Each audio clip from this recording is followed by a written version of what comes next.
নমস্কার বন্ধুরা, শিউলি রান্নাঘর চ্যানেলে আপনাদেরকে অনেক অনেক স্বাগত জানাই। আবার একটা নতুন রেসিপি নিয়ে হাজির হলাম। আজকে আমি চিংড়ি মাছের মালাইকারি বানিয়ে আপনাদের সাথে শেয়ার করব। তার জন্য আমি এখানে চিংড়ি মাছ নিয়েছি। এইবার চিংড়ি মাছের মধ্যে নুন আর হলুদ গুঁড়ো ভালো করে মাখিয়ে নেব। আর আমি এখানে নারকেল কোড়া নিয়েছিলাম, পেঁয়াজ বাটা, টক দই আর নিয়েছি আদা রসুন বাটা। প্রথমে আমি অল্প করে একটু জল গরম করে নেব নারকেলের দুধটা বার করার জন্য। জলটা গরম হয়ে গিয়েছে। এখানে যে নারকেলটা কুড়িয়ে রেখেছি তার মধ্যে আমি দিয়ে 15 মিনিট ভিজিয়ে রেখে দেব।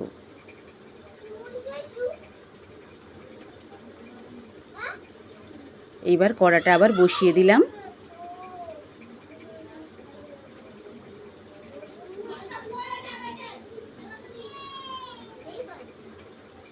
মাছের মধ্যে হলুদ গুঁড়ো আর নুন মাখিয়ে নেব।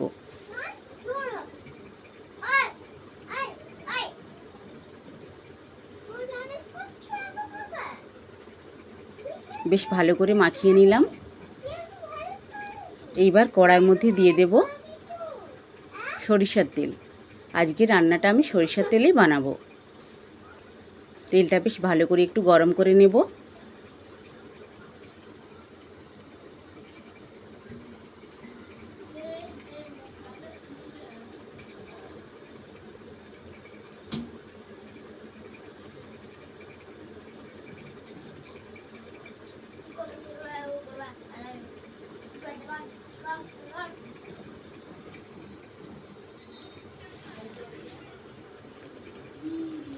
তেলটা বেশ ভালো মতন করে গরম করে নিয়েছি। এবার চিংড়ি মাছগুলো দিয়ে ভালো করে ভেজে নেব।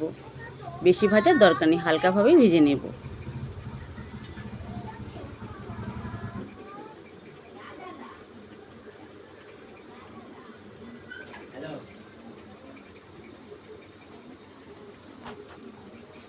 এবার উল্টে দেব, উল্টে পাল্টে ভালো করে ভেজে নেব। চিংড়ি মাছের কালারটা চেঞ্জ হয়ে গিয়েছে।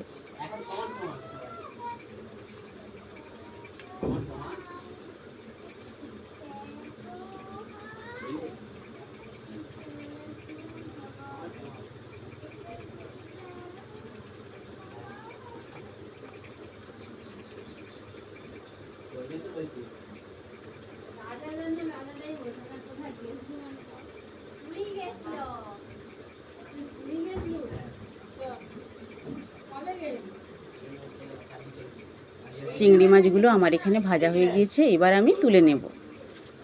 চিংড়ি মাছগুলো তুলে নিলাম।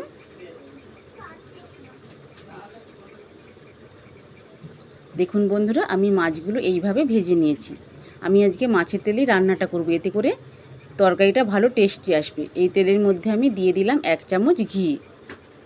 এইবার ফোড়নে দেব, 2টো তেজপাতা ছিঁড়ে দিয়ে দিলাম।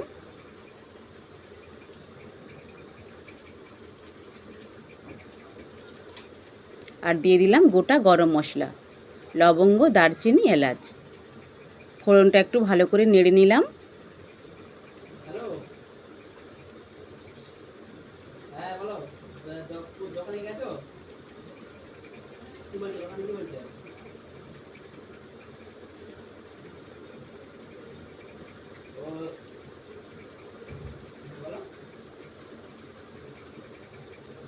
এই অবস্থায় দিয়ে দেব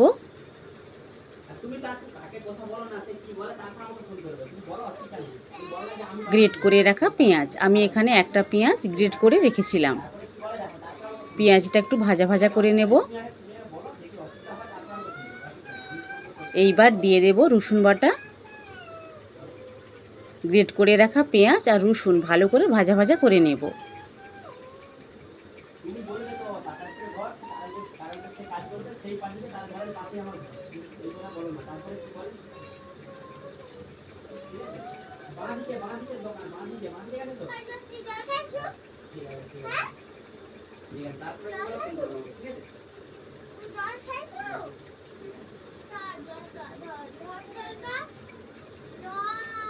এইবার নারকেলগুলো হাতে করে ভালো করে চটকিয়ে দেব একটু। এইবার আমি এটা ছেঁকে নেব।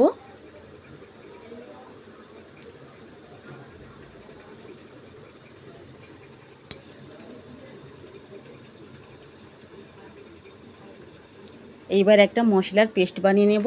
টক দইয়ের মধ্যে দিয়ে দিলাম হলুদ গুঁড়ো, দিয়ে দিলাম লঙ্কার গুঁড়ো,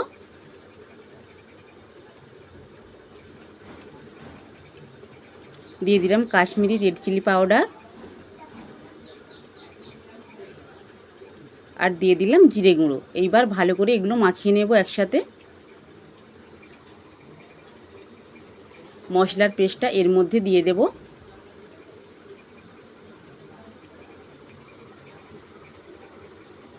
একটু ভাজা ভাজা করব।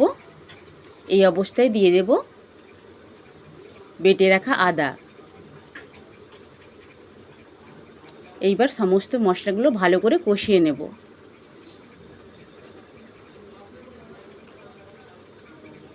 দিয়ে দিলাম স্বাদ মতন নুন,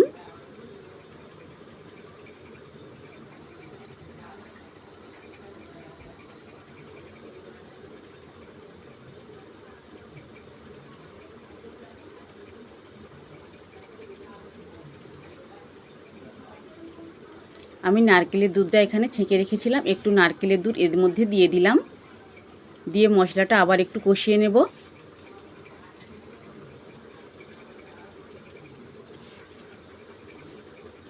মশলাটা বেশ ভালো করে কষানো হয়ে গিয়েছে। দেখুন বন্ধুরা, মশলা থেকে তেল ছেড়ে গিয়েছে। এই অবস্থায় নারকেলের দুধটা আমি পুরোটাই দিয়ে দেব। এখানে আমি আর জল ব্যবহার করব না, নারকেলের দুধেই আমার রেসিপিটা হয়ে যাবে। এইবার ঝোলটা ভালো করে ফুটে উঠলে ভেজে রাখা মাছগুলো দিয়ে দেব।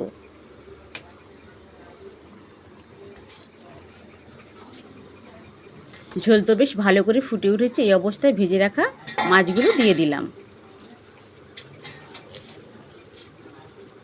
এই অবস্থায় আমি 5 থেকে 7 মিনিট ভালো করে ফুটিয়ে নেব। হয়ে গেলে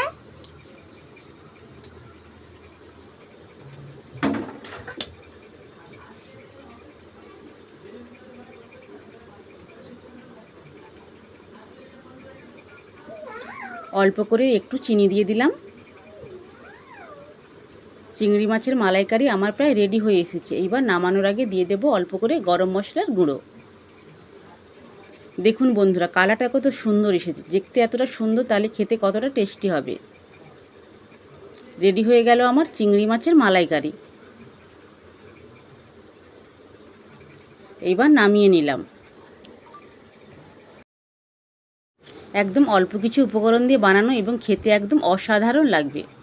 বন্ধুরা, এই রেসিপিটা যদি আপনাদের ভালো লেগে থাকে তাহলে প্রচুর প্রচুর লাইক, শেয়ার ও কমেন্ট করবেন এবং সাবস্ক্রাইব করে আমার পাশে থাকবেন।